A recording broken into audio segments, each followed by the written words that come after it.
ఏంట్రా పెద్ద సెక్షన్ లో మాట్లాడుతున్నావు? నువ్వు మా నాయకుడి తోలుకొస్తే బంధువులు చేస్తాం, ధర్నాలు చేస్తాం, సిటీ మొత్తం తగలబెట్టేస్తాం. నీ కోపం రావాల్సింది, ఆవేశం చూపించాల్సింది నా మీద కాదురా. నువ్వు వెళ్తున్న రోడ్డు మీద గజానికి ఒక గుంత చూసినప్పుడు నువ్వు ఎన్నుకున్న లీడర్ వాడి మీద రావాలరా కోపం. స్ట్రీట్ లైట్ వెలగనప్పుడు, వీధిలో చెత్త కొండలా పేరుకుపోయినప్పుడు, గవర్నమెంట్ హాస్పిటల్లో మనుషులు జంతువుల కన్నా హీనంగా ట్రీట్ చేస్తున్నప్పుడు, గవర్నమెంట్ ఆఫీస్ లో అడ్డుగడుగున లంచం అడిగినప్పుడు అప్పుడు రావాలరా కోపం. అలాంటి వాటికి ఎవరికి రాదే కోపం. అవినీతి చేసిన ఒక నాయకుని అరెస్ట్ చేస్తే మాత్రం బంధులు చేస్తాం, ధర్నాలు చేస్తాం, బస్సులు తగలెట్టేస్తాం అని ప్రతి ఒక్కటి రోడ్డుకి ఎక్కేస్తాడు.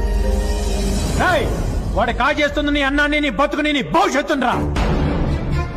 రేపు అనుకోకుండా నీకన్నా ప్రమాదం జరిగితే నీ కుటుంబానికి అందాల్సిన సాయాన్ని కూడా స్కామ్ చేసి ఆక్సిడెంట్స్ కూడా కొట్టేస్తారా. కరెక్ట్ గా చెప్పారు సార్. ఇక్కడ కరప్షన్ వల్ల నాలాంటి కామన్ మ్యాన్ ఎన్ని కష్టాలు ఫేస్ చేస్తున్నాడు. ఈ దేశంలో కామన్ మ్యాన్ ఏం క్లీన్ కాదు brother. Is the most corrupted part of the system.